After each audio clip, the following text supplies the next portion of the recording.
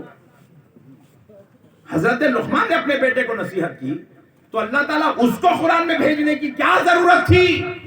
اس کے علاوہ بھی اللہ کئی اور آیتیں اس موضوع پر اتار چکا ہے، لیکن اس لیے اللہ نے اتار کے دنیا والوں کو، قرآن پڑھنے والوں کو درس دیا۔ میں صرف محبوبوں کو ہی یاد نہیں کرتا، ان سے محبت نہیں کرتا، بلکہ ان کے تذکرے، ان کی نصیحتوں کو بھی قرآن میں بیان کر کے ان کی نصیحتوں کو بھی میں اپنے بندوں میں تا قیامت زندہ دیکھنا چاہتا ہوں۔ ارے بھائیو قرآن سمجھو۔ اچھا یہ ہو گیا قرآن میں ولی کا ذکر، ولی کے نام کا سورہ، ولی کے نام کا سورہ۔ اب آپ اور آگے چلیں، قرآن پاک کے اندر ولیہ کے نام کا سورہ بھی ہے۔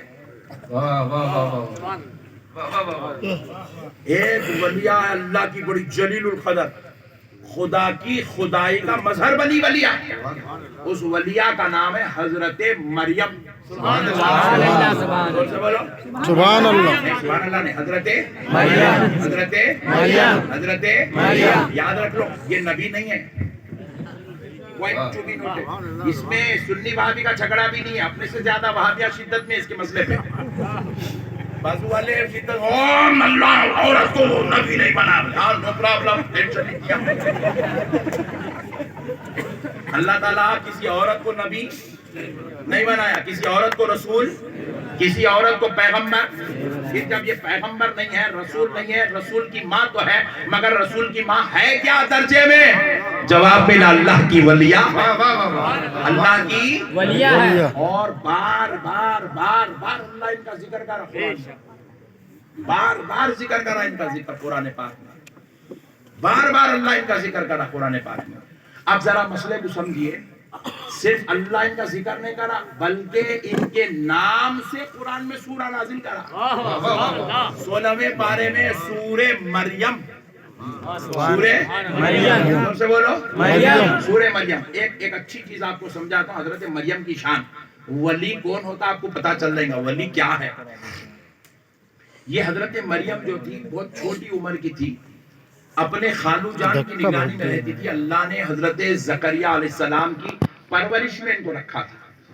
حضرت زکریا جو تھے حضرت مریم کے خالو جان تھے، اور اپنی بیٹی کی طرح آپ حضرت مریم کو پالا کرتے تھے، اور حضرت مریم کو اللہ نے کہیں اور نہیں رکھا، بیت المقدس کے حجرے میں اللہ نے ان کو رکھا تھا۔ قبلے کی طرف ایک حجرہ بنا ہوا تھا، وہ حجرے میں حضرت مریم رہتی تھی، اور ان کے حجرے میں کوئی غیر مرد نہیں آ سکتا تھا سوائے حضرت زکریا۔ صرف حضرت زکریا تشریف لے جاتے، اپنی بچی کے لیے کھانے کا انتظام کرتے، ان کے رہن سہن کا، ان کا دیکھ بھال کرتے، اور حضرت زکریا کی پرورش میں حضرت مریم رہتی۔ تو حضرت زکریا کیا کرے، اللہ کے حکم سے اپنے علاقے بیت المقدس کو چھوڑ کر کہیں اور جانے لگے اللہ کے حکم سے۔ تو جاتے ہوئے آپ کیا کریں، 2 دن کا کھانا حضرت مریم کے حجرے میں رکھ دیے، کتنے دن کا؟ 2 دن کا کیونکہ اب دوسرا کوئی مرد آ نہیں سکتا، دوسرے کوئی اندر ان کے پاس معاملہ داری، ان کے مداخلت ان کے حجرے میں کر نہیں سکتے، کیونکہ اللہ ان کو پاک دامن ایسا پاک باز رکھنا چاہتا تھا تاکہ کسی غیر مرد کی نظر بھی حضرت مریم پہ نہ پڑے. کیونکہ آگے کا منصوبہ یہ تھا، خدا کی قدرت یہ چاہتی تھی کہ میں ان کو بغیر باپ کے، بغیر شوہر کے ماں بنانے والا ہوں، ان کو بیٹا دینے والا ہوں. اسی لیے اللہ نے کسی غیر مرد کو ان کے پاس بھٹکنے نہیں دیا. یہ انتظام تھا، قدرتی نظام تھا. تو حضرت مریم جو ہے، حضرت زکریا ان کے حجرے میں 2 دن کا کھانا رکھ دیے. حضرت زکریا باہر کام سے اللہ کے حکم سے تشریف لے گئے. وہاں ہوا کیا، 4 سے 6 دن لگ گئے. اور حضرت زکریا بڑے بے چین ہے، بے قرار ہے کہ بھئی میں اپنی بچی کے لیے جو ہے رزق کھانا جو ہے اتنا ہی رکھا تھا کہ وہ 2 دن کھا سکتی تھی.